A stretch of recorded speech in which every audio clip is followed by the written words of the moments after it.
Welcome back guys to my channel. I am quite excited to share with you another favorite dish of ours, the mussels in tomato sauce with white wine. Actually, the first time I have tried this was in a restaurant in Mannheim City many years ago. It was served in a nice round plate with crusty baguette slices on the side, and it tasted so good. The sauce was so delicious. When I got home, I found myself searching in the internet for the recipe. I found one which is so close to the taste, and I added some ingredients to suit my taste. So, shall we start?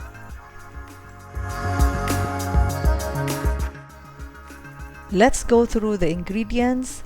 1 kilo of mussels, 1 glass white wine, 2 tablespoons of olive oil, 400 grams of chopped tomatoes, 1 teaspoon black pepper, half teaspoon oregano, 1 tablespoon of vegetables bouillon, 2 pieces bay leaves, 2 cloves garlic, 1 teaspoon sugar, 1 tablespoon of sweet paprika powder, and finally 1 large onion. And here's the list of ingredients. You can find it also in the description box. The first step would be to clean the mussels under cold running water.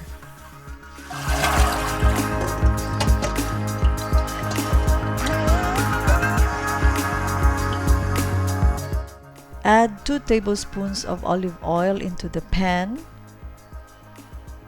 and heat on medium-high heat.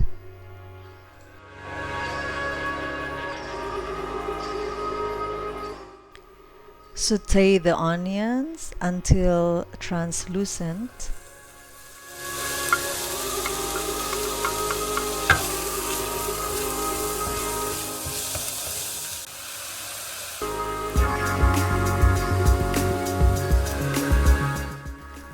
Add the garlic and let them fry gently for about 5 to 10 minutes.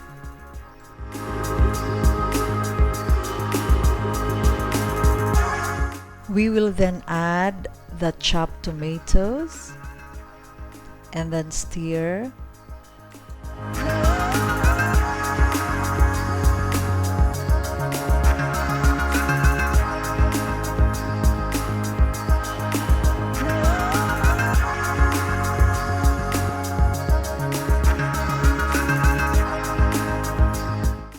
We add the white wine,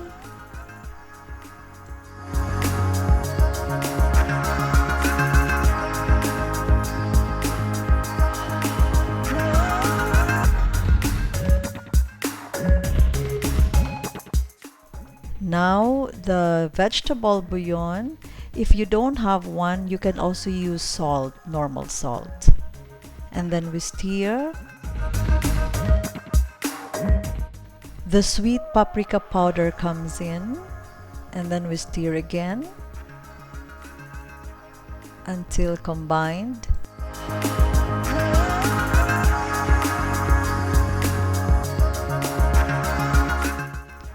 Add the sugar, the bay leaves,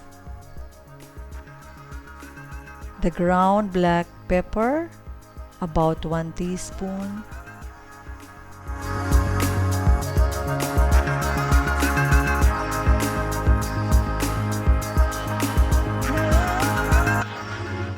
and finally the oregano. We are going to cover it and let it boil gently for 10 minutes so the flavor will come out. While waiting, we can now prepare the bread. Actually, I have a half-baked baguette. I just baked it about 15 minutes, 180 degrees Celsius, and now it's ready.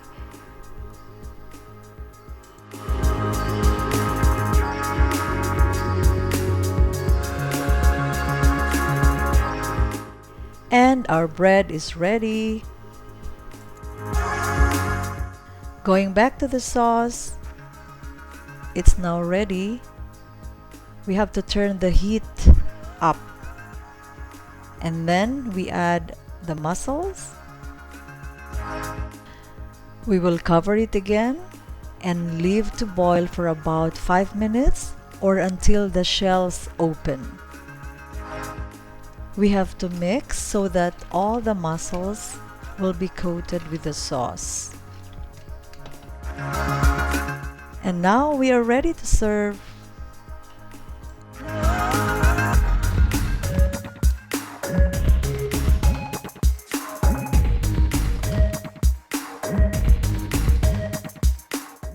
And there it is, garnished with fresh basil leaves.